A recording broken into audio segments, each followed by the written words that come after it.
Hi, I'm Moon, and I'm sitting here with MarkZ, the head analyst of Team Liquid after their victory over Team Gravity.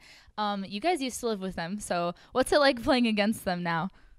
It's honestly not too different from playing any other team in terms of like preparation and getting ready for the games, but definitely before the game, whenever we see each other, it's like a more friendly mood than it sometimes is for other teams. And I'm not like a huge friends with like most teams, but with those guys, I know all of them pretty well, so it's fun. That's great. So, how is it better for your team now being able to have the coach go out there during the picks and bans? It's pretty useful. I think like a lot of players sometimes tunnel on their lane and match up and stuff like that, and having a coach to have like a broader idea of the team comp that he wants is good because sometimes people just default to the best matchup and not always best thing for the team comp. So it's pretty good. I wish it was last year because then I'd be up there and I could be FaceTime, but oh well. You guys have been picking some really interesting top lane picks recently, such as like Swain and Kennen. What's going on with that? Are you going to bring Swain back and try again? What was it like having Kennen do so well today? How was all that? It's pretty cool. We have been trying to put Quas on more carry champions. Swain probably isn't dead. We don't know exactly, what we're going to play at any point. But basically, when we had Piglet, there's a dynamic where we wanted him to feel like he could carry the game, and so we put more focus on the bot side of the map and stuff. And with Keith, we're just saying farm, group, push, that kind of stuff. And Quas will split more, carry more, hopefully, and stuff like that. Interesting. Speaking about Piglet, I know he's been recently benched. Was it because of something like that, saying that now you guys are playing more around, well, when he was there, you played more around him. Do you think that that was not beneficial to your team and that's why things weren't going well? Or is that just his play style? What was the initial reason for the bench? It's like a combination of a lot of things. So we're fine with like having an AD focused team. The problem is with the language barrier, it's not as easy as you would hope it would be. And so there were some synergy problems there. And then there were a couple like attitude problems where like, it's just hard to like work through those. And so we, as a team, like it wasn't just Piglet too. We had like a lot of team issues. And so trying to work through that, we felt like temporarily benching Piglet was the best plan to go forward. And especially since Keith is in high school, we can scrim with both of them since Keith can't scrim full time.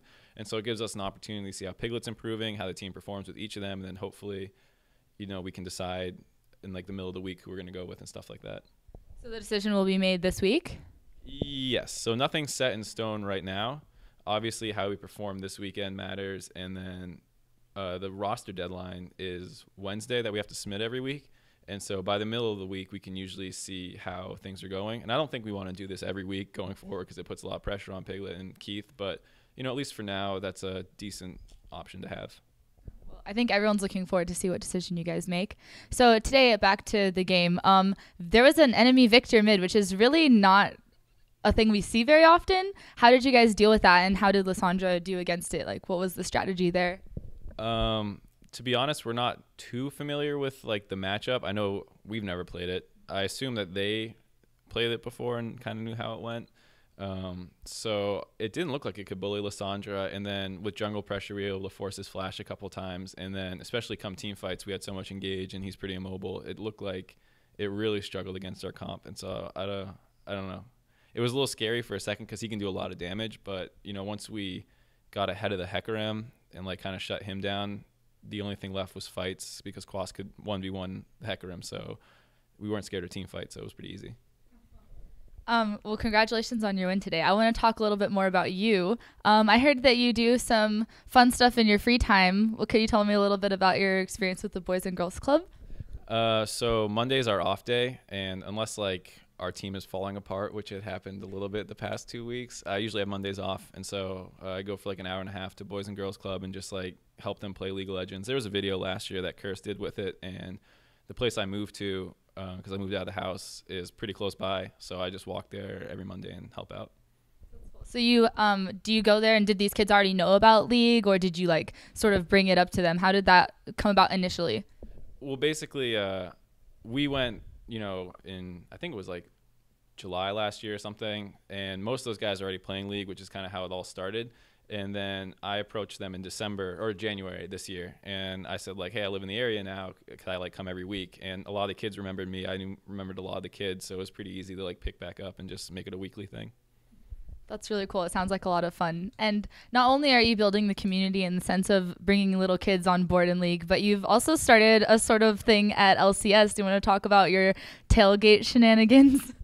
Yeah, so I was talking with some friends, Alex Penn actually, about like, what could we do to make esports more sport-like? So we decided to tailgate the LCS, and it was kind of like a random idea and like really rushed, and I just like showed up one day and started name dropping people like, oh, get Nick Allen out here, I know him, he said I could do this. And so like the first one was really successful, and then we started doing it every week, and now like we're trying to get sponsors. I don't think I should name them, but like we're trying to get like stuff given to us for free to like make it better, and we have like a donations jar and stuff like that, trying to like make it as big as we can. And I think Riot officially now has like a place you can apply to tailgate or something.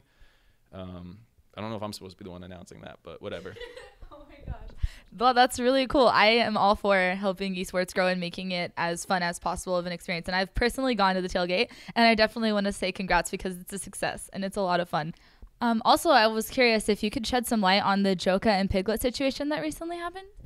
Yeah, that was like kind of just some random thing where Joka's like a pretty big prankster and like a funny guy, and you know how you are with your friends. Sometimes the joke you don't find that funny, and I think that was just a small instance where one time Piglet didn't like it, but they're constantly doing that kind of stuff to each other, and the community like took that one clip and kind of ran with it. It wasn't a big deal. I know Joka was upset by it because he didn't want people to think that about him, and so I think at this point, I think more people are all right with it. They don't still think Joka's a bad guy or anything, which is good. So it was just like a weird thing where sometimes the community gets something in their head. Definitely not the first time that's happened. Well, thank you so much for your time today. Congratulations. And hopefully you guys have more wins to come. And good luck on your decision between Keith and Piglet. I'm sure everyone's really looking forward to see what comes of that. Yeah. Okay, this is MarkZ. I'm Moon. If you like this, make sure to check out more content on SK Gaming. Like, comment, and subscribe. Peace out.